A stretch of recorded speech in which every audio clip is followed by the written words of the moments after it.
तो जब हम इलास्टिक लोड बैलेंसर की बात करते हैं एडब्ल्यूएस के अंदर, लोड बैलेंसर्स की बात करते हैं अगर एडब्ल्यूएस के अंदर, तो पहले समझ लेते हैं कि कैसे काम करता है। तो देखो क्या होता है कि अब जैसे सपोज करो मैंने एक से ज्यादा वेब सर्वर के आइडेंटिकल इंस्टेंसेस बना दिए कि अगर एक भी इंस्टेंस डाउन हो तो मेरी एप्लीकेशन जो हो वो अप रहे हमेशा। ठीक, तो एसएलए इंक्रीज करने के लिए मैंने क्या किया, more than one identical instances जो है वो बना दिए। बट अब मुझे इसके ऊपर ट्रैफिक डिस्ट्रीब्यूट करना है ऑल इंस्टेंसेस के ऊपर कि लोड शेयरिंग हो जाए।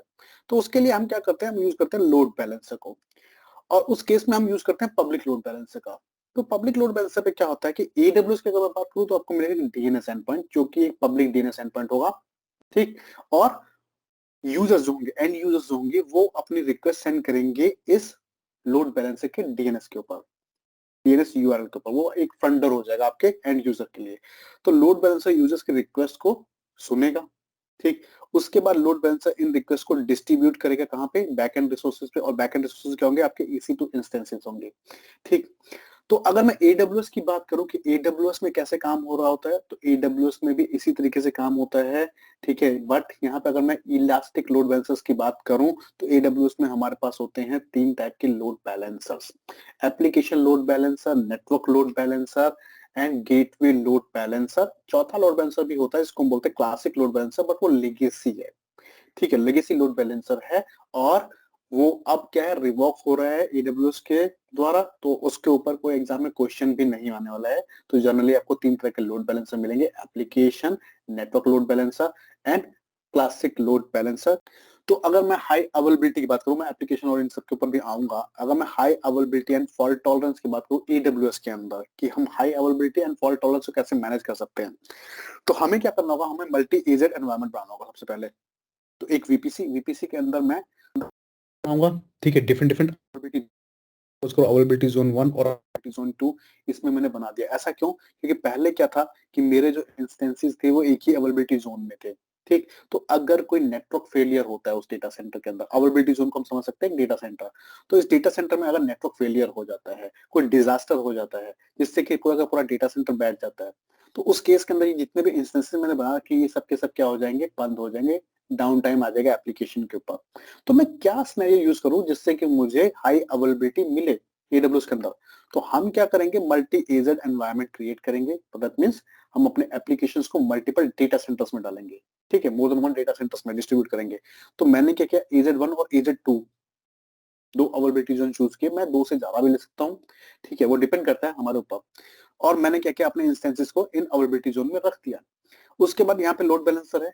ठीक, तो होता क्या कि जब आप मल्टी एजेड जब डिप्लॉयमेंट करते हो तो लॉजिकली क्या होगा, यहाँ पे एक आपको फ्रंट एंड मिल जाएगा, बट अवेलेबिलिटी जोन वाइज एक आपको नोड मिलेगा लोड बैलेंसर के लिए। तो एक नोड बैलेंसर नोड यहाँ पे आ जाएगा, आपका लोड बैलेंसर नोड EZ1 पे, और एक यहाँ आ जाएगा। ठीक है, और ये लोड बैलेंसर जो है ये रिक्वेस्ट सेंड करेगा नोड वाइज, और जो डिस्ट्रीब्यूट होगा आपका अवेलेबिलिटी जोन में। तो यूजर रिक्वेस्ट सेंड करेंगे हमारे फ्रंट एंड को, फ्रंट एंड डिस्ट्रीब्यूट करेगा इस रिक्वेस्ट को बैक एंड के ऊपर। ठीक, अब क्या होता है कि अब सपोज करो मैं चाहता हूं कि मेरे जो इंस्टेंस की प्लेसमेंट है वो मेंटेन रहे। तो कैसे मेंटेन रहेगी, तो अब हम बात कर रहे हैं हाई अवेलेबिलिटी और इलास्टिसिटी की और फॉल्ट टॉलरेंस की। तो उस केस के अंदर इस तरह के आर्किटेक्चर के साथ साथ मैं यूज कर सकता हूं ऑटो स्केलिंग को भी। तो ऑटो स्केलिंग ग्रुप क्या काम करता है, ऑटो स्केलिंग ग्रुप जो होता है वो ऑटोमेटिकली इंस्टेंस को ऐड करता है और रिमूव करता है ऑटो स्केलिंग ग्रुप के अंदर। तो मैं क्या बोल रहा हूँ कि मेरे पास दो अवेलेबिलिटी जोन है जो मैं यूज कर रहा हूँ अपने वेब सर्वर्स के लिए। तो ऑटो स्केलिंग ग्रुप क्या करेगा, अगर मैंने 4 इंस्टेंसेस लॉन्च किए हुए हैं तो 2 इंस्टेंस एक अवेलेबिलिटी जोन में और 2 इंस्टेंस एक अवेलेबिलिटी जोन में, जिसको हम बोलते हैं जोन लोड बैलेंसिंग, ये मेंटेन करेगा हमारा ऑटो स्केलिंग ग्रुप। ठीक है, अब होता क्या है कि सपोज करो कि ऑटो स्केलिंग ग्रुप ने 2 इंस्टेंस AZ1 में लॉन्च कर दिए, 2 इंस्टेंस AZ2 में लॉन्च कर दिए। अगर पहले अवेलेबिलिटी जोन में एक भी इंस्टेंस हमारा डिलीट होता है, ठीक है, किसी भी रीजन की वजह से वो इंस्टेंस हमारा जो हो अनएक्सेसिबल है, तो ऑटो स्केलिंग ग्रुप ऑटोमेटिकली नया इंस्टेंस उस अवेलेबिलिटी जोन में लॉन्च कर देगा।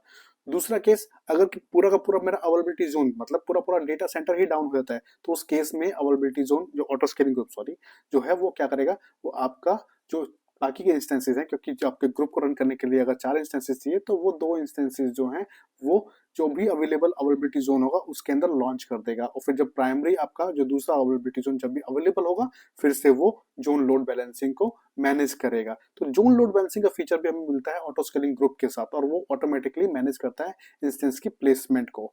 यही काम होता है ऑटो स्केलिंग ग्रुप का, जिसको हम यूज कर सकते हैं हाई अवेलेबिलिटी के लिए। इसके बाद एक फीचर होता है लोड बैलेंसर के अंदर, एडब्ल्यूएस के लोड बैलेंसर के अंदर, इसको हम बोलते हैं cross zone load balancing. By default ये फीचर जो है वो network load balancer and gateway load balancer में डिसेबल होता है। ठीक है, अगर ये डिसेबल्ड है तो क्या होगा, अगर ये इनेबल है तो क्या होगा। तो आप जो ये आर्किटेक्चर हम देख रहे हैं मल्टी एजेड वाला, दो डेटा सेंटर्स हैं हमारे पास। पहले डेटा सेंटर में सपोज को 3 इंस्टेंसेस हैं और दूसरे डेटा सेंटर में हमारे पास 2 इंस्टेंसेस हैं। लोड बैलेंसर जो है वो रिक्वेस्ट रिसीव करेगा, ठीक है, फिर उसके बाद ये लोड बैलेंसर क्या करेगा, ये रिक्वेस्ट को इवनली डिस्ट्रीब्यूट कर देगा दोनों लोड बैलेंसर नोड के ऊपर अवेलेबिलिटी जोन में। तो अब यहाँ पे क्या कर रहा है, 50% इसको दिया पहले डेटा सेंटर को और 50% दिया दूसरे डेटा सेंटर को। अब पहले डेटा सेंटर में हमारे पास है 3 इंस्टेंसेस, तो ये लोड बैलेंसर क्या करेगा, ये एक राउंड रॉबिन लगाएगा और इन तीनों को डिस्ट्रीब्यूट कर देगा इवनली। तो यहाँ पे देखो 16%, 16%, 16% लोड डिस्ट्रीब्यूट हुआ। दूसरा क्या होगा, वो भी इवनली डिस्ट्रीब्यूट करेगा, उसमें वहां पे 2 हैं तो यहाँ पे 25%, 25% लोड डिस्ट्रीब्यूट हो रहा है। मैं चाहता हूं कि जितने भी इंस्टेंसेस हैं मेरे पास बिहाइंड माई लोड बैलेंसर, इन सभी के ऊपर इक्वली लोड डिस्ट्रीब्यूट हो। ठीक, किसी के इंस्टेंस के ऊपर लोड इंक्रीज ना हो, सबके ऊपर लोड जो है वो इक्वली डिस्ट्रीब्यूट हो। उस केस के अंदर हम क्या करेंगे, क्रॉस जोन लोड बैलेंसिंग को इनेबल करेंगे। अगर ये डिसेबल होगी तो ये देखो इस तरीके से डिप्लॉयमेंट होगी, डिस्ट्रीब्यूशन होगी। अगर ये इनेबल होगी तो इस तरह से डिस्ट्रीब्यूशन होगी जो आप देख रहे हो। तो लोड बैलेंसर क्या करेगा, अगर cross zone load balancing enable होगी तो ये किस लोड बैलेंसर पे इनेबल होती है, बाय डिफॉल्ट ये होती है एप्लीकेशन लोड बैलेंसर पे इनेबल। ये आपको याद रखना है, एग्जाम में क्वेश्चन दे सकता है। एप्लीकेशन लोड बैलेंसर पे क्रॉस जोन लोड बैलेंसिंग जो होती है वो बाय डिफॉल्ट इनेबल होती है। नेटवर्क लोड बैलेंसर और गेटवे लोड बैलेंसर पे डिसेबल होती है, हम ऑप्शनली इसको इनेबल कर सकते हैं। तो यहाँ पे अगर मैं इसको इनेबल करता हूं तो लोड बैलेंसर जो है वो रिक्वेस्ट लेगा और लेने के बाद 60% दे रहा है किसको, किसको, फर्स्ट डेटा सेंटर को, क्योंकि यहाँ पे 3 इंस्टेंसेस है। एंड 40% दे रहा है किसको, अवेलेबिलिटी जोन 2 को, वहां पे 2 इंस्टेंसेस है। अगर हम देखें तो सभी इंस्टेंसेस को इक्वली लोड जो है वो डिस्ट्रीब्यूट हो रहा है। इसको हम बोलते हैं क्रॉस जोन लोड बैलेंसिंग। ठीक, अब इसके बाद अगर मैं बात करूं एप्लीकेशन लोड बैलेंसर की, तो एप्लीकेशन लोड बैलेंसर जो होता है, अगर ये सपोज करो ये मेरा एप्लीकेशन लोड बैलेंसर है, तो सबसे पहला काम, जैसे इसका नाम है एप्लीकेशन लोड बैलेंसर, तो एप्लीकेशन लोड बैलेंसर काम करता है लेयर 7 पे। और अगर हम बात कर रहे हैं एप्लीकेशन लोड बैलेंसर की जो कि लेयर 7 पे काम कर रहा है, तो वो किस तरह के रिक्वेस्ट को एंटरटेन करेगा, तो वो करता है HTTP and HTTPS, in 2 protocols को वो सपोर्ट करता है। इनके बिहाफ पे वो ट्रैफिक को डिस्ट्रीब्यूट करेगा, कौन, एप्लीकेशन लोड बैलेंसर। सो लेयर 7 पे काम करता है और ये HTTP और HTTPS बेस्ड रिक्वेस्ट को डिस्ट्रीब्यूट करता है। उसके साथ साथ ये आपको देगा एडवांस फीचर जिसको हम बोलते हैं path based routing, host based routing, query string parameter based routing and source IP address based routing. तो ये HTTP हेडर को भी रीड करता है और ये सपोर्ट करता है डिफरेंट टाइप के इंस्टेंसेस को। इसका मतलब कहता है कि बैकएंड में जो आप ये इंस्टेंसेस देख रहे हो, तो यहाँ पे बैकएंड के अंदर मैं EC2 इंस्टेंस को पीछे रख सकता हूँ लोड बैलेंसर के। आईपी एड्रेस का मतलब होगा कि ऑन प्रोमाइस डेटा सेंटर में अगर मेरे पास कोई सर्वर है ऑन प्रोमाइस के अंदर फिजिकल डेटा सेंटर में, तो मैं उसको भी इस लोड बैलेंसर के पीछे रख सकता हूँ। लैम्डा फंक्शंस को रख सकता हूँ, कंटेनर इंस्टेंसेस को भी रख सकता हूँ, कंटेनर्स को भी, माइक्रो सर्विसेज को भी as a target, as a backend में यूज कर सकता हूँ एप्लीकेशन लोड बैलेंसर के पीछे। उसके बाद हमारे पास आता है नेटवर्क लोड बैलेंसर। तो अगर ये नेटवर्क लोड बैलेंसर है तो ये जो लोड बैलेंसर है ये लेयर 7 पे काम करेगा, और अगर ये लेयर 7 पे काम कर रहा है तो ये सपोर्ट करेगा TCP, UDP and TLS। TCP, UDP and TLS ये इन प्रोटोकॉल्स को सपोर्ट करेगा, ठीक है। और क्योंकि ये लेयर 4 पे काम कर रहा है तो ये एक IP प्रोटोकॉल बेस्ड आपका हो गया लोड बैलेंसर, ठीक। तो ये आपको इसका अब ये डिफरेंस कैसे आएगा एप्लीकेशन और इसके अंदर, तो ये और मैं कौन सा लोड बैलेंसर चूज करूंगा। तो अगर मेरे पास कोई ऐसी एप्लीकेशन है जिसमें मुझे अल्ट्रा हाई परफॉर्मेंस चाहिए, तो अल्ट्रा हाई परफॉर्मेंस के लिए हम यूज करते हैं network load balancer. Ultra high performance के लिए हम यूज करते हैं network load balancer, ultra high performance, low latency. इसके साथ साथ TLS offloading, transport layer security offloading, तो ये मिलती है आपको नेटवर्क लोड बैलेंसर में, ठीक। उसके साथ साथ आपको मिलता है इलास्टिक आईपी एड्रेस का सपोर्ट। तो हम static IP address, elastic IP address भी एसोसिएट कर सकते हैं नेटवर्क लोड बैलेंसर के ऊपर, जो कि एप्लीकेशन लोड बैलेंसर पे नहीं होता है, ठीक। एप्लीकेशन लोड बैलेंसर के लिए हमें चाहिए ग्लोबल आईपी, ग्लोबल डिस्ट्रीब्यूशन जिसको हम बोलते हैं। उसके बाद अगर हम बात करूं तीसरे लोड बैलेंसर की, तो तीसरा लोड बैलेंसर जो होता है उसको हम बोलते हैं gateway load balancer. Gateway load balancer जो होता है वो लेयर 3 पे काम करता है, L3 पे काम करता है। ठीक, इसके साथ साथ ये जो है ये लिसन करता है पैकेट्स को और पोर्ट्स को। ठीक, अब ये कहाँ यूज में आएगा, तो गेटवे लोड बैलेंसर यूज में आता है आईडीएस आईपीएस डिवाइसेस के लिए, मतलब अप्लायंसेस के लिए, जैसे कि फायरवॉल, आईडीएस आईपीएस, या फिर कोई डीप पैकेट इंस्पेक्शन सिस्टम है आपके पास, तो मेनली ये आएगा फायरवॉल के लिए, वर्चुअल अप्लायंसेस के लिए काम में। ठीक है, गेटवे लोड बैलेंसर। तो ये हो गया हमारे टाइप्स ऑफ लोड बैलेंसर। अब मैं आपको दिखाता हूँ लैब। तो लैब के लिए हम चलते हैं कंसोल पे और हम एक एप्लीकेशन लोड बैलेंसर को टेस्ट करते हैं। तो दो तरह की लैब इसमें मैं दिखाऊंगा आपको, एक सिंपल लैब और दूसरी जो हम राउटिंग करेंगे उसके साथ। एक फीचर और है जिसको मैं आपको बता देता हूँ, ठीक है, जिससे आपको क्या होगा, आइडिया लग जाएगा कि ये जो लोड बैलेंसर होते हैं ये कैसे ट्रैफिक को डिस्ट्रीब्यूट करते हैं। ठीक है, और इसके साथ साथ जो एसएसएल जो हम बोलते हैं इसको, secure socket layer certificate, SSL certificate, correct, वो कैसे लगेगा आपका। तो ये चीजें भी अपने को पता होनी जरूरी है। ठीक है, क्योंकि जब हम बात कर रहे होते हैं डिस्ट्रीब्यूशन की, ठीक है, तो हमारा जो कनेक्शन होना चाहिए वो इंक्रिप्टेड होना चाहिए। और अगर हमारा कनेक्शन इंक्रिप्टेड होगा तो इंक्रिप्शन कैसे काम कर रहा है। ठीक, और एक और चीज जो हम लोगों को याद रखनी है वो ये कि जो हमारा ट्रैफिक जा रहा है, मैं इसको थोड़ा सा ऊपर लेता हूँ। ट्रैफिक जो हमारा जा रहा है वो एंड टू एंड इंक्रिप्टेड है या फिर हमारा सर्टिफिकेट ऑफलोड हो रहा है, कैसा है। तो उसके लिए देखो, सपोज करो कि ये यहाँ से यूजर रिक्वेस्ट सेंड कर रहा है और लोड बैलेंसर के ऊपर रिक्वेस्ट आ रही है। तो मैंने क्या किया, अपना एसएसएल का सर्टिफिकेट बनाया और वो मैंने लोड बैलेंसर पे ही स्टोर कर दिया, एसएसएल सर्टिफिकेट। ठीक है, तो ये सर्टिफिकेट मैंने कहा लोड बैलेंसर पे ही डाल दिया। तो यूजर के ब्राउजर से लोड बैलेंसर तक का जो कनेक्शन होगा वो होगा इनक्रिप्टेड। क्या होगा, इनक्रिप्टेड होगा। तो ये कनेक्शन मैं इसको यहाँ से कॉपी और पेस्ट करता हूँ। ये समझना बहुत जरूरी है क्योंकि जब बात कर रहे थे हम सिक्योरिटी की, तो ये बहुत इंपॉर्टेंट टॉपिक है। तो ये होगा इंक्रिप्टेड, इंक्रिप्टेड कनेक्शन। ठीक, उसके बाद अगर मैं बात करूं कि behind the load balancer, behind the load balancer communication अगर जा रहा है अनइनक्रिप्टेड, ठीक है, अनइनक्रिप्टेड, तो इसका मतलब क्या है, कि इसका मतलब ये है कि आपके पीछे लोड बैलेंसर के पीछे सर्टिफिकेट नहीं लगा हुआ है। यहाँ इंस्टेंसेस पे आपके पास एसएसएल सर्टिफिकेट नहीं है। तो इस फीचर को हम बोलते हैं एसएसएल ऑफलोड या एसएसएल टर्मिनेशन, जो आपको मिल जाता है एप्लीकेशन लोड बैलेंसर में।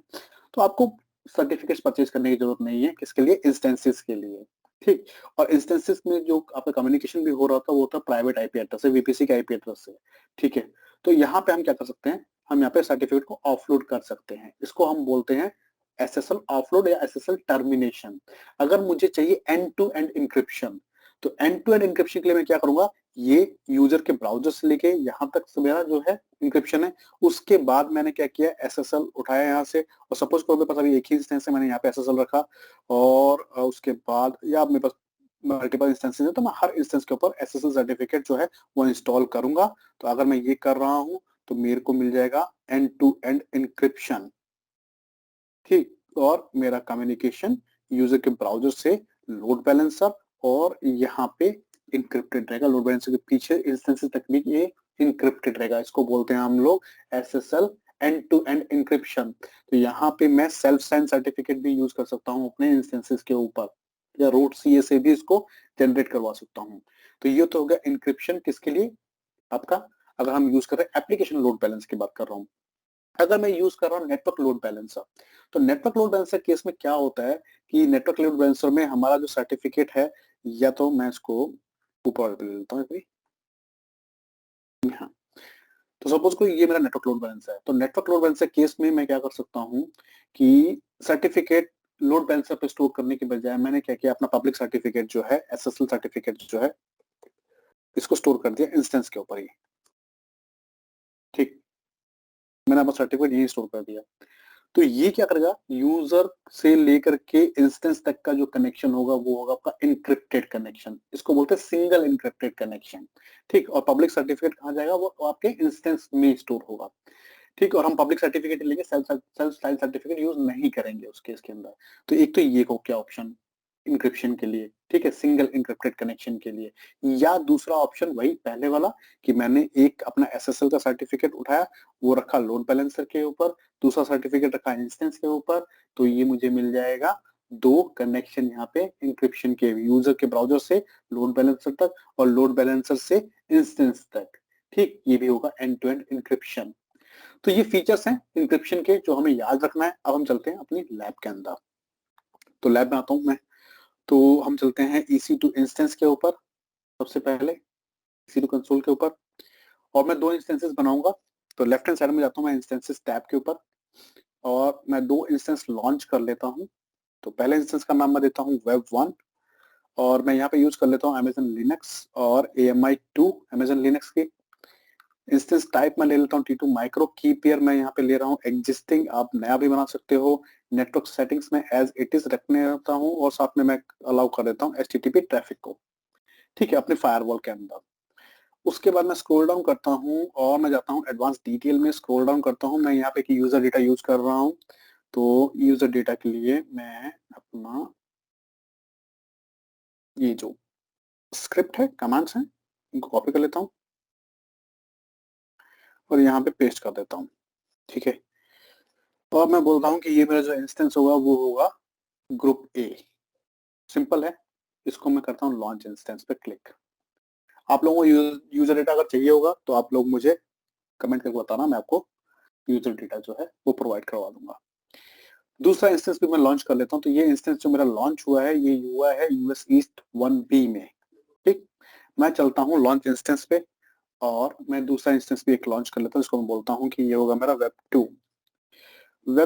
और यहाँ पे स्क्रॉल डाउन करते हैं, सेम कॉन्फ़िगरेशन रखता हूँ अमेजन लिनक्स AMI2, और की पेयर में एग्जिस्टिंग ले लेता हूँ, और नेटवर्क सेटिंग्स के अंदर HTTP ट्रैफिक को हम अलाउ कर देते हैं। स्क्रॉल डाउन करते हैं, एडवांस डिटेल में चलते हैं, स्क्रॉल डाउन करते हैं, और मैं अपना यूजर डेटा यहाँ पे पेस्ट कर देता हूँ। इसको बोलता हूँ कि ये मेरा इंस्टेंस होगा B, ठीक है। और इसको कर देता हूँ यहाँ से लॉन्च। दूसरा इंस्टेंस भी मेरा यहाँ से लॉन्च हो जाएगा। तो अब क्या है, मेरे पास 2 इंस्टेंसेस है, वेब 1 और वेब 2 मेरे पोर्टल में। तो वेब 1 जो है वो रनिंग है, तो एक काम करते हैं, टेस्ट कर लेते हैं इसको कि मेरी वेबसाइट जो है वो एक्सेसिबल है या नहीं। तो मैं इसका पब्लिक IP कॉपी करता हूँ और पेस्ट कर देता हूँ या ब्राउजर में, और चेक कर लेते हैं, देखते हैं एक्सेसिबल है या नहीं। तो थोड़ा टाइम लेता है। अब ये हो गया है यहाँ पे रेडी, तो ग्रुप A के अंदर है। दूसरे इंस्टेंस को चेक कर लेते हैं, ये भी रनिंग है। तो जो भी हमने कमांड डाली है, कमांड एग्जीक्यूट होने में बैकएंड में वो थोड़ा टाइम ले सकती है। तो चेक करते हैं, यहाँ पे कोई दिक्कत नहीं है, अभी कमांड एग्जीक्यूट नहीं हुई होंगी। हम रिफ्रेश करेंगे, सर्वर हमारे यहाँ पे ग्रुप B जो है वो एक्सेसिबल हो जाएगा कुछ टाइम के अंदर।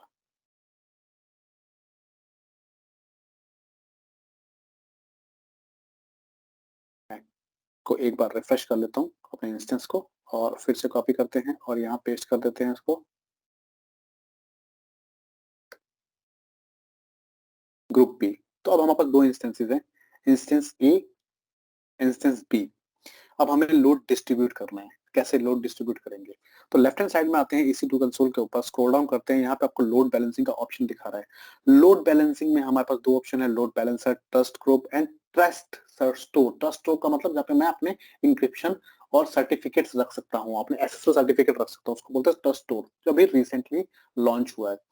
फिलहाल हम बात करते हैं लोड बैलेंसर की। तो लोड बैलेंसर पे जो आपका लोड बैलेंसर का आर्किटेक्चर है उसमें होता क्या है कि हमको बनाना होता है एक टारगेट ग्रुप। तो जैसे ये इंस्टेंसेस हैं, ठीक, तो इनके लिए मैं क्या करूंगा, एक टारगेट ग्रुप बनाऊंगा, ठीक। टारगेट ग्रुप का मतलब क्या होगा कि अब मेरे पास अगर सपोज करो कि 2 तरह के कंटेंट है, इमेज एंड वीडियोस। तो ये 2 सर्वर जो है मैं इमेज के लिए यूज कर रहा हूँ, लेट्स अज्यूम ये 2 सर्वर जो है वो मैं इमेज के लिए यूज कर रहा हूँ, ठीक। ये दोनों सर्वर ये इमेज के लिए यूज कर रहा हूँ, एंड 2 सर्वर जो है वो मैं यूज कर रहा हूँ वीडियोस कंटेंट के लिए। अभी ये जो अवेलेबिलिटी जोन वाला कंसेप्ट है उसको भूल जाओ, अभी सिर्फ समझते हैं हम लोग कि क्या मतलब है हमारा इसका टारगेट ग्रुप्स का। तो मैं क्या है, टारगेट ग्रुप बनाऊंगा जिसमें मैं अपने इंस्टेंसेस को रख दूंगा जिनके पास जिन जो सेम कंटेंट को डिस्ट्रीब्यूट करने वाले हैं, ठीक। तो इमेजेस यहाँ रख दिया मैंने, वीडियोस यहाँ रख दिया, ठीक है। और मैं क्या करूंगा, जो है जब मेरा ट्रैफिक आएगा लोड बैलेंसर के थ्रू, तो वो ट्रैफिक मैं राउट करूंगा टारगेट ग्रुप्स के ऊपर, ठीक है, टारगेट ग्रुप 1 और 2 के ऊपर लोड बैलेंसर जो है वो हेल्थ चेक भी कर रहा होता है। तो वो हेल्थ चेक होता है आपके टारगेट ग्रुप के थ्रू, ठीक है, टारगेट ग्रुप भी हेल्थ चेक कर रहा होता है इंस्टेंसेस का जो हम ऐड करते हैं उस टारगेट ग्रुप के अंदर। तो टारगेट ग्रुप क्या है? कलेक्शन ऑफ इंस्टेंसेस हैं जो कि आइडेंटिकल होंगे, ठीक, इसको बोलते हैं हम लोग टारगेट ग्रुप। तो कोई भी लोड बैलेंसर लॉन्च करने से पहले हमें एक टारगेट ग्रुप बनाना होगा। तो हम चलते हैं लेफ्ट हैंड साइड में, सबसे पहले टारगेट ग्रुप ही बना लेते हैं। तो मैं क्रिएट टारगेट ग्रुप पे क्लिक करता हूँ। अब टारगेट ग्रुप जो आप बनाने जा रहे हो उसमें कैसे करोगे ऐड इंस्टेंस को? इंस्टेंसेस को ऐड करोगे EC2 इंस्टेंसेस को, IP address that means on premise कोई आपका इंस्टेंस है उसको ऐड कर सकते हो आप through IP address, lambda function add कर सकते हो, या फिर एप्लीकेशन लोड बैलेंसर। मैं बोल रहा हूँ मेरे पास EC2 इंस्टेंसेस है तो मैं EC2 इंस्टेंसेस को ऐड करने वाला हूँ। पहला ऑप्शन सेलेक्ट करेंगे यहाँ पे, टारगेट ग्रुप का नाम, तो मैं नाम दे देता हूँ इसको डेमो TRG, ठीक। उसके बाद कौन सा प्रोटोकॉल? तो प्रोटोकॉल हम लेंगे HTTP, पोर्ट नंबर होगा 80। कौन सा एड्रेस टाइप होगा? IPv4 एड्रेस होगा। VPC डिफॉल्ट रखता हूं मैं क्योंकि मैंने इंस्टेंस भी डिफॉल्ट VPC में ही बनाया हुआ है। उसके बाद HTTP प्रोटोकॉल का वर्जन तो हम ले जा रहे हैं HTTP 1। बात करें अगर हम कौन कौन से प्रोटोकॉल सपोर्ट करता है तो ये 1, 2 एंड gRPC को सपोर्ट करता है, हम 1 से चल रहे हैं। स्क्रॉल डाउन करते हैं, हेल्थ चेक की बात करते हैं। तो जैसे कि मैंने बताया टारगेट ग्रुप हेल्थ चेक भी कर रहा होता है, तो यहाँ पे हेल्थ चेक के लिए क्या ऑप्शंस हैं? Healthy threshold. हेल्दी थ्रेशोल्ड का मतलब क्या होता है कि अगर कोई इंस्टेंस अनहेल्दी हो जाता है, कि आपका टारगेट ग्रुप बोलता है कि ये इंस्टेंस अनहेल्दी है, तो वो हेल्थ उसको हम हेल्दी कब कंसीडर करेंगे, या मेरा लोड बैलेंस या टारगेट ग्रुप उसको कब हेल्दी कंसीडर करेगा? After 5 consecutive response, correct. So the number of consecutive health check success, तो जैसे आपका लोड बैलेंसर रिक्वेस्ट करेगा, सेंड करेगा किसके ऊपर? डिफॉल्ट पाथ के ऊपर, और आपके इंस्टेंस उसको एक्सेप्ट करेगा और सक्सेस कोड भेजेगा। तो जब तक आपका इंस्टेंस 5 सक्सेस कोड लगातार 5 सक्सेस कोड ना भेजे तब तक उस इंस्टेंस को ये हेल्दी नहीं मानेगा, ठीक है। ये है हेल्दी थ्रेशोल्ड। अनहेल्दी, कोई इंस्टेंस अनहेल्दी कैसे होगा? तो जब भी हेल्थ चेक होगा और 2 कंजेक्टिव हेल्थ चेक फेल हो जाते हैं किसी भी इंस्टेंस के, तो उसको हम मान लेंगे अनहेल्दी टारगेट ग्रुप के अंदर, ठीक है। टाइम आउट क्या होगा उसका? तो the amount of time in seconds during which no response means failed health check. तो कोई रिस्पॉन्स नहीं मिलता इंस्टेंस से तो उसको हम फेल्ड मानेंगे। तो कितना सेकंड का ड्यूरेशन होगा? 5 सेकंड का ड्यूरेशन होगा। इंटरवल क्या होगा जो हम हेल्थ चेक करेंगे पीरियोडिक इंटरवल? वो होगा 30 सेकंड का। तो आप ये वैल्यूज को कस्टमाइज कर सकते हो, ठीक है। यहाँ पे देखो मिनिमम और मैक्सिमम दे रखा है आपको, उसके अकॉर्डिंग आप इसको कस्टमाइज कर सकते हो। सक्सेस कोड हमारा 200 होता है, ठीक है। स्क्रॉल डाउन करता हूँ और इसको मैं नेक्स्ट पे क्लिक करता हूँ। ये दोनों इंस्टेंस दिखा देगा जो हमारे पास अवेलेबल है उस VPC के अंदर। तो मैं बोलता हूँ मैं दोनों को ही यहाँ पे सेलेक्ट करता हूँ और इंक्लूड एज पेंडिंग बिलो कर देता हूँ, क्रिएट टारगेट ग्रुप कर देता हूँ। तो यहाँ पे मेरे दोनों इंस्टेंसेस हो जाएंगे ऐड किसके अंदर? इस टारगेट ग्रुप के अंदर जो आपको दिखा रहा है, ठीक है। अनयूज्ड है हेल्थ चेक क्योंकि अभी मैंने किसी लोड बैलेंसर पे इसको एसोसिएट नहीं किया है। हम क्या करेंगे, लेफ्ट हैंड साइड से जाएंगे लोड बैलेंसर्स के ऊपर और एक लोड बैलेंसर बना के हम देख लेंगे। तो क्रिएट लोड बैलेंसर, कौन कौन से? देखो एप्लीकेशन लोड बैलेंसर है, नेटवर्क लोड बैलेंसर है, गेटवे लोड बैलेंसर है। स्क्रॉल डाउन करूंगा तो क्लासिक लोड बैलेंसर भी है, बट ये लेगेसी लोड बैलेंसर है, ठीक है। तो मैं इसको नहीं यूज कर रहा हूँ, मैं जा रहा हूँ एप्लीकेशन लोड बैलेंसर के साथ। Click on create. Load balancer का नाम कुछ भी दे सकते हो, मैं दे रहा हूँ ALB1 एप्लीकेशन लोड बैलेंसर 1। किस टाइप का लोड बैलेंसर होगा? तो हम 2 टाइप के लोड बैलेंसर बना सकते हैं, internet facing load balancer that means public load balancer, और इंटरनल, इंटरनल मतलब जो विद इन द VPC काम करेगा। अब ये मैं कैसे बताऊंगा कि मेरा लोड बैलेंसर पब्लिक होगा या फिर प्राइवेट होगा, इंटरनल होगा? तो ये डिपेंड करता है मेरी एप्लीकेशन आर्किटेक्चर के ऊपर। अगर मैं 3 टियर एप्लीकेशन आर्किटेक्चर बना रहा हूँ जिसमें मेरा फ्रंट एंड होगा, बैक एंड होगा, डेटाबेस होगा, तो मेरे VPC के अंदर मुझे प्राइवेट लोड बैलेंसर भी चाहिए होंगे, तो वहां पे मैं इंटरनल लोड बैलेंसर को यूज करूंगा। तो मल्टी टियर एप्लीकेशन होगी तो वहां पे पब्लिक और प्राइवेट दोनों तरह के लोड बैलेंसर यूज में हो रहे होंगे। मैं जा रहा हूँ इंटरनेट फेसिंग लोड बैलेंसर के साथ इस लैब के लिए। IPv4 एड्रेस या फिर ड्यूल स्टैक मतलब IPv4 IPv6, हम जा रहे हैं IPv4 एड्रेस के साथ। नेटवर्क मैपिंग मैं बोल रहा हूँ VPC, कौन से VPC? Default VPC। इसके अंदर कौन कौन से अवेलेबिलिटी जोन? तो आप जो है अपने अवेलेबिलिटी जोन जिसमें आपके पास वेब एप्लीकेशन को सिलेक्ट कर सकते हो। फिलहाल के लिए मैं सारे अवेलेबिलिटी जोन को सिलेक्ट कर लेता हूँ। और अगर मैं ऑटो स्केलिंग ग्रुप का यूज करूंगा तो जो तो अवेलेबिलिटी जोन मैं सेलेक्ट करूंगा उन अवेलेबिलिटी जोन्स के अंदर मेरे इंस्टेंसेस स्केल आउट होंगे या स्केल इन होंगे। सिक्योरिटी ग्रुप्स, तो सिक्योरिटी ग्रुप में लेके चल रहा हूँ यहाँ पे डिफॉल्ट। आप चाहो तो नया सिक्योरिटी ग्रुप या एग्जिस्टिंग सिक्योरिटी ग्रुप को भी यूज कर सकते हो, ठीक है। तो यहाँ पे मेरे पास एक वेब एक्सेस सिक्योरिटी ग्रुप है, मैं इसी को ले लेता हूँ जिसके अंदर मेरा HTTP प्रोटोकॉल इनेबल है, वेब एक्सेस। स्क्रॉल डाउन करता हूँ प्रोटोकॉल कौन सा लिसन करेगा, तो मतलब जब लोड बैलेंसर के पास रिक्वेस्ट आएगी तो वो किस पोर्ट एंड प्रोटोकॉल को सुनेगा, तो वो लिसन करेगा एचटीटीपी प्रोटोकॉल को और पोर्ट नंबर 80 पे। जब वो लिसन करेगा तो इसको कहाँ डायरेक्ट करेगा, तो वो डायरेक्ट करेगा हमारे टारगेट ग्रुप के ऊपर, डेमो टीआरजी जो हमने बनाया था। ठीक है, स्क्रॉल डाउन करते हैं, बाकी ऑप्शंस में एज इट इज छोड़ देता हूँ। क्रिएट लोड बैलेंसर पे क्लिक करते हैं, लोड बैलेंसर हमारा क्रिएट हो जाएगा। तो थोड़ा टाइम लेता है, ये 2 से 3 मिनट लेगा लोड बैलेंसर जो है आपका वो क्रिएट होने में। आप देख रहे हो प्रोविजनिंग स्टेट है इसकी, तो ये 2 से 3 मिनट लेगा अवेलेबल होने में। जैसे ही इसकी स्टेट अवेलेबल हो जाएगी मैं आपको दिखाऊंगा कि कैसे हम लोड बैलेंसर को टेस्ट करेंगे, कैसे बाय डिफॉल्ट जो है आपका ये, जैसे कि आप लोग देख पा रहे हैं कि अब मेरे लोड बैलेंसर की स्टेट जो है वो होगी एक्टिव। तो मैं कॉपी कर लेता हूँ इसका डीएनएस यूआरएल और पेस्ट कर देता हूँ अपनी ब्राउजर टैब के अंदर। एंटर प्रेस करते हैं तो रिक्वेस्ट आएगी किसी एक सर्वर के ऊपर, ग्रुप ए पे या ग्रुप बी पे। तो चेक कर लेते हैं कि मेरी रिक्वेस्ट किस सर्वर पे जा रही है। तो देखो ग्रुप ए पे गई है। अगर मैं रिफ्रेश करूँ अपने ब्राउजर टैब को तो ग्रुप ए ग्रुप बी दोनों पर रिक्वेस्ट आ रही है। यहाँ पे मेरा लोड बैलेंसर जो है वो राउंड रॉबिन एल्गोरिदम को फॉलो कर रहा है, इसका मतलब इवनली डिस्ट्रीब्यूट कर रहा है रिक्वेस्ट को। ठीक है, तो इस तरीके से हम अपनी रिक्वेस्ट को डिस्ट्रीब्यूट कर सकते हैं। अब मैं स्टॉप करता हूँ इसको यहाँ से और मैं चलता हूँ लोड बैलेंसर के ऊपर। मैं क्या कर रहा हूँ, लोड बैलेंसर को कर रहा हूँ यहाँ से डिलीट। मैं आपको दूसरी लैब दिखाता हूँ कि हम कैसे रिक्वेस्ट को राउट करते हैं, एडवांस लैब। टारगेट ग्रुप से चलता हूँ, टारगेट ग्रुप को भी मैं कर देता हूँ यहाँ से डिलीट। शुरू से दिखाता हूँ आपको कि आप लोग जब ये लैब परफॉर्म करो तो इजी हो जाए आपके लिए स्टेप्स को फॉलो करना। तो हम बनाते हैं टारगेट ग्रुप्स। तो मैं अज्यूम कर लेता हूँ कि मेरे पास 2 ग्रुप हैं। ठीक है, और हम जो राउटिंग करेंगे तो हम राउटिंग टेस्ट करने वाले हैं क्वेरी स्ट्रिंग के बिहाफ पे। तो मेरे पास एक ग्रुप ए है और ग्रुप बी है। तो अगर कोई यूजर यूआरएल के अंदर क्वेरी स्ट्रिंग डालता है ग्रुप ए तो रिक्वेस्ट ग्रुप ए के पास आनी चाहिए, और कोई यूजर अगर रिक्वेस्ट डालता है ग्रुप बी के लिए तो ग्रुप बी पे रिक्वेस्ट आनी चाहिए। ठीक है, तो कैसे करेंगे मैं दिखा देता हूँ आपको। तो हम बनाते हैं 2 टारगेट ग्रुप। टारगेट ग्रुप का टाइप होगा इंस्टेंस पे। ग्रुप का नाम देता हूँ मैं TRG-A HTTP protocol port number 80। Scroll down करते हैं, VPC हम डिफॉल्ट रखते हैं, सब कुछ सेम रखते हैं, बस नेक्स्ट करना है। यहाँ पे मैं लेता हूँ वेब 1 को, वेब 1 जो है मेरा ग्रुप ए है, और इंक्लूड एज पेंडिंग बिलो कर देते हैं। Create target group. इसी तरीके से मैं दूसरा टारगेट ग्रुप डालता हूँ ग्रुप बी। स्क्रॉल डाउन करता हूँ और ग्रुप का नाम मैं देता हूँ TRG-B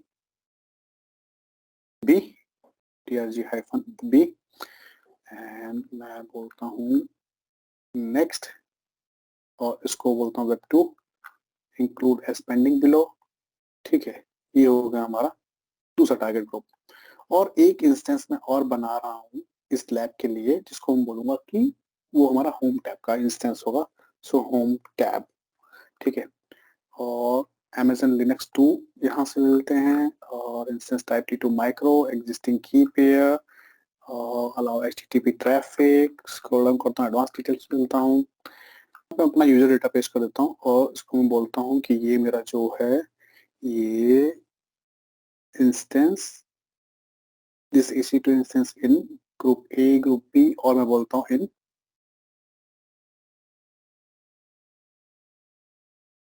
होम टैब को मानता हूँ ग्रुप सी सपोज करो, तो मैं बोलता हूँ ग्रुप सी है ये। ठीक है, और इसको मैं यहाँ पे कर देता हूँ लॉन्च इंस्टेंस पे क्लिक। इंस्टेंस हो जाएगा मेरा लॉन्च। फिर से चलते हैं हम लोग बैक, हाँ लेफ्ट हैंड साइड में टारगेट ग्रुप्स के ऊपर, और एक टारगेट ग्रुप में और बना देता हूँ जिसको मैं बोलता हूँ TRG-होम। ठीक है, और स्क्रॉल डाउन करते हैं, नेक्स्ट पे क्लिक करते हैं, और यहाँ पे मैं रिफ्रेश करता हूँ, मुझे तीसरा इंस्टेंस भी दिखा रहा होगा, उसको सिलेक्ट कर लेता हूँ, include as pending below, create target group. तो 3 टारगेट ग्रुप हमने बना रखे हैं, सिंपल है समझना इसको। 3 इंस्टेंस है, एक होम टैब के लिए यूज करूंगा, दूसरा इंस्टेंस जो है वो ग्रुप ए के लिए है, और ग्रुप तीसरा जो है ग्रुप बी के लिए है। ठीक, अब इनको हमें अपने जो हमारी लैब है कि हम कैसे जो अपने रिक्वेस्ट को डिस्ट्रीब्यूट करवा सकते हैं एप्लीकेशन लोड बैलेंसर के थ्रू, वो हम समझेंगे इसको इसके थ्रू। तो चलते हैं लेफ्ट हैंड साइड में और चलते हैं लोड बैलेंसर के ऊपर। क्रिएट करते हैं एक लोड बैलेंसर, कौन सा, application load balancer. Load balancer का नाम देता हूँ मैं यहाँ पे ALB1 फिर से, और ये होगा मेरा internet facing load balancer. IP address type होगा मेरा IPv4, VPC डिफॉल्ट, सबनेट्स। तो मैं सभी सबनेट्स फिलहाल के लिए सिलेक्ट कर लेता हूँ। अब वो सबनेट सेलेक्ट करोगे जिनके अंदर आपके इंस्टेंसेस होंगे, वेब सर्वर्स होंगे। स्क्रॉल डाउन करते हैं और मैं यहाँ पे लेता हूँ web access security group. Scroll down करता हूँ, प्रोटोकॉल होगा HTTP और मेरा जो ट्रैफिक, वो जो डिफॉल्ट ट्रैफिक जाएगा वो जाएगा होम टैब के ऊपर, दैट मींस ग्रुप सी के ऊपर। स्क्रॉल डाउन करते हैं और इसको हम यहाँ पे कर देते हैं create load balancer. Load balancer जो है वो अभी होगा प्रोविजनिंग स्टेट में, तो वेट कर लेते हैं। उसके बाद मैं आपको दिखाऊंगा कि कैसे हम इसको राउट जो है, राउटिंग कैसे इसके ऊपर हम लोग इनेबल करेंगे। तो अभी हमारा लोड बैलेंसर आ गया है एक्टिव स्टेट के अंदर। कॉपी करता हूँ यहाँ से लोड बैलेंसर का DNS नेम, पेस्ट करता हूँ यहाँ ब्राउजर में और आप देखो रिक्वेस्ट आएगी हमारे सी ग्रुप सी के पास। तो ये देखो, ये हमारा होम पेज मान लेते हैं इसको, है ना। अब अगर मैं बोलता हूँ query string based on the query request route हो, तो हम क्या करते हैं, यूआरएल के अंदर टाइप करते हैं कॉमा, और कॉमा के बाद मैं बोलता हूँ कि मेरा app group equals to A. ठीक, एप्लीकेशन ग्रुप इक्वल्स टू ए, ये मेरे क्वेरी स्ट्रिंग है। तो ये रिक्वेस्ट किसके पास जानी चाहिए, ग्रुप ए के इंस्टेंस के पास। पर यहाँ पे आ जाएगी एरर, क्योंकि कोई रूट है नहीं, कोई रूल नहीं कन्फिगर किया, कोई हमने राउट नहीं कन्फिगर कर रखा किसके अंदर, लोड बैलेंसर के अंदर। तो ये रिक्वेस्ट नहीं जाएगी ग्रुप ए के पास। ठीक है, तो आप देख लो नहीं जा रही। ठीक, बट ये जानी चाहिए ग्रुप ए या ग्रुप बी के पास as per the query string जो हम टाइप करेंगे यहाँ पे, जो पास करेंगे हम क्वेरी स्ट्रिंग। तो ये नहीं जा रहा, तो कैसे हम करवा सकते हैं इसको। तो इसको करवाने के लिए मैं जाऊंगा लोड बैलेंसर के ऊपर। लोड बैलेंसर को आप सिलेक्ट कर लो और नीचे लोड बैलेंसर का दिखा रहा होगा उसकी टैब्स। तो यहाँ पे हम आते हैं लिसनर एंड रूल्स कॉन्फ़िगरेशन के ऊपर, जहां पे आपको दिखा रहा है डिफॉल्ट रूल। ठीक है, तो इस डिफॉल्ट रूल को करो सेलेक्ट, मैनेज रूल में जाओ और यहाँ पे हम करते हैं एडिट रूल्स। जो एग्जिस्टिंग रूल है उसको एडिट करते हैं। तो यहाँ पे एक डिफॉल्ट रूल कॉन्फ़िगर ऑलरेडी हमारा, मैं यहाँ पे नया रूल ऐड करता हूँ। तो ऐड रूल पे क्लिक करेंगे। रूल का नाम मैं बोलता हूँ ग्रुप ए, सिंपल रखते हैं इसको group A. Next condition define करते हैं कि क्या कंडीशन होगी। तो ऐड कंडीशन, कंडीशन में देखो मैं होस्ट हेडर के बिहाफ पे ट्रैफिक को राउट कर सकता हूँ, पाथ के बिहाफ पे राउट कर सकता हूँ, या HTTP रिक्वेस्ट मेथड के ऊपर, या सोर्स IP के एड्रेस को। ये सब फीचर मिलते हैं एप्लीकेशन लोड बैलेंसर के अंदर। मैं जा रहा हूँ क्वेरी स्ट्रिंग के बिहाफ पे। सो क्वेरी स्ट्रिंग, तो क्वेरी स्ट्रिंग में हमारे पास दो ऑप्शन होते हैं, की एंड वैल्यू। की मैं बोलता हूँ group app group equals to A. ठीक, और ये रिक्वेस्ट कहाँ जाए, सो कंफर्म करते हैं और इसको बोलता हूँ नेक्स्ट कंडीशन एक्शन। रिक्वेस्ट कहाँ जाए, so forward to target group. कौन सा टारगेट ग्रुप के ऊपर, ये जाए टारगेट ग्रुप ए के ऊपर, और इसको मैं करता हूँ नेक्स्ट। प्रायोरिटी मैं यहाँ पे देता हूँ 1। नेक्स्ट पे मैं क्लिक करता हूँ, क्रिएट कर देता हूँ। ये रूल हमारा हुआ क्रिएट। इसी तरीके से मैं दूसरा रूल जो है वो क्रिएट करता हूँ। तो रूल का नाम होगा मेरा ग्रुप बी। नेक्स्ट पे क्लिक करते हैं, कंडीशन डालते हैं यहाँ पे क्वेरी स्ट्रिंग, और मैं बोलता हूँ मेरी क्वेरी स्ट्रिंग होगी app group equals to B, ये हुई कंडीशन। और नेक्स्ट हमको एक्शन देना है, तो एक्शन होगा target group B. Scroll down करो, नेक्स्ट पे क्लिक करो, प्रायोरिटी देते हैं इसको 2, नेक्स्ट क्रिएट। ठीक, ये हो गया हमारा रूल क्रिएट। जब से रूल क्रिएट हो जाएगा, अब आप अपने क्वेरी स्ट्रिंग को पास करो यूआरएल के अंदर। तो मैं बोल रहा हूँ मेरी रिक्वेस्ट है ग्रुप बी के ऊपर, एंटर प्रेस करते हैं और चेक करते हैं।